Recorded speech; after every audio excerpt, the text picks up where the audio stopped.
नमस्कार दोस्तों, आज की वीडियो में आपको प्रागैतिहासिक काल के बारे में बताएंगे। जिसके पहले हमारे YouTube चैनल लेट्स नो को सब्सक्राइब कर दें। तो चलिए आज हम आपको बताते हैं प्रागैतिहासिक काल। प्रागैतिहासिक काल जिस काल में मनुष्य ने घटनाओं का कोई लिखित विवरण उद्धृत नहीं किया उसे प्रागैतिहासिक काल कहते हैं तथा मानव द्वारा या मानव विकास के उस काल को इतिहास कहा जाता है जिसका विवरण लिखित रूप में उपलब्ध है तथा जिस काल में लेखन कला प्रचलन के बाद उपलब्ध लेख पढ़े नहीं जा सके आदि ऐतिहासिक काल कहलाए। मतलब कि जिस काल में कोई लिखित विवरण प्राप्त न हो, मनुष्यों द्वारा लिखी गई कोई ऐसी घटना नहीं है मनुष्य ने कि उनकी कोई ऐसी घटना नहीं है जिससे उस काल के बारे में हमें पता चली, तो उसे प्रागैतिहासिक काल कहते हैं।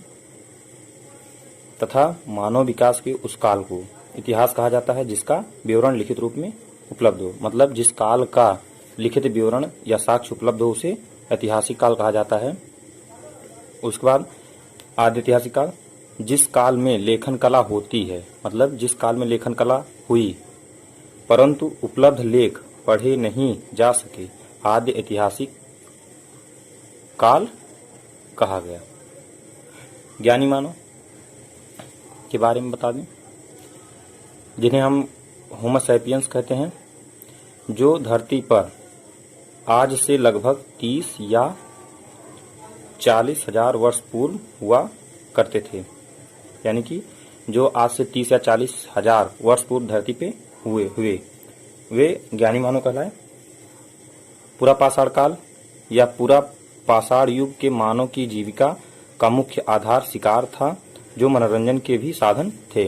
यानी कि आज की तरह उनका जो जीवन था, जीवन यापन करते थे पूर्व पाषाण युग में, वे शिकार था और क्या था, शिकार और मनोरंजन के भी साधन थे। मनुष्य ने सर्वप्रथम तांबा धातु का प्रयोग किया। यानी कि अगर धातु में प्रयोग में बताएं तो मनुष्य ने सर्वप्रथम तांबा धातु का प्रयोग किया। नेक्स्ट पॉइंट, मनुष्य का प्रथम औजार। यानी कि मनुष्य का प्रथम औजार कुल्हाड़ी था, जो हत्थेदार था। क्या था? कुल्हाड़ी था, जो कैसा था? हत्थेदार कुल्हाड़ी था। नेक्स्ट पॉइंट, जो अतिरम्पक्कम से प्राप्त हुआ। कृषि का आविष्कार नवपाषाण काल में हुआ। ठीक है। नेक्स्ट पॉइंट,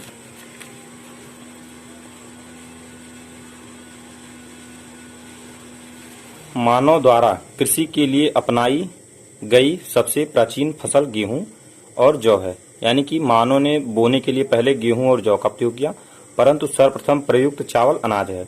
अब खाने की बात करें तो उन्होंने सर्वप्रथम चावल खाया। ठीक है।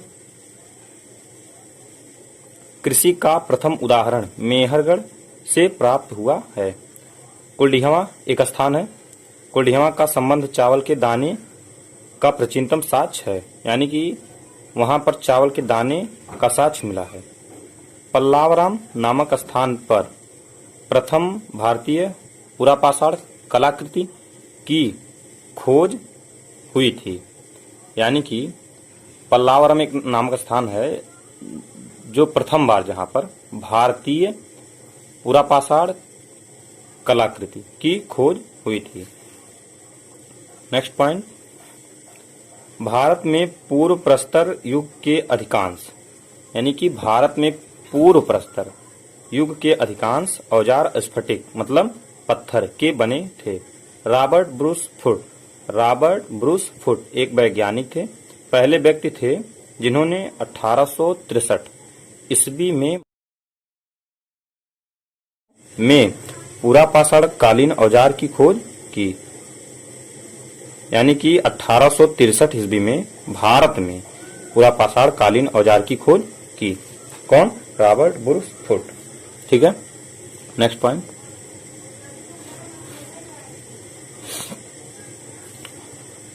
भारत का सबसे प्राचीन नगर मोहनजोदाड़ो सिंधी भाषा में जिसका अर्थ मृतकों का टीला होता है। सिंधी भाषा में इसका अर्थ मृतकों का टीला होता है।